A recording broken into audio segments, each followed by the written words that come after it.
રામ રામ ખેડૂત મિત્રો, ખેડૂતોની ચેનલ સૌરાષ્ટ્ર માર્કેટમાં તમારું હાર્દિક સ્વાગત છે।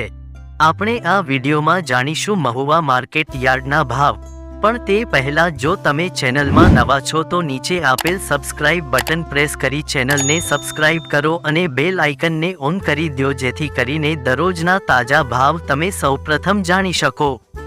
તો આજના ભાવ આ પ્રમાણે રહ્યા હતા।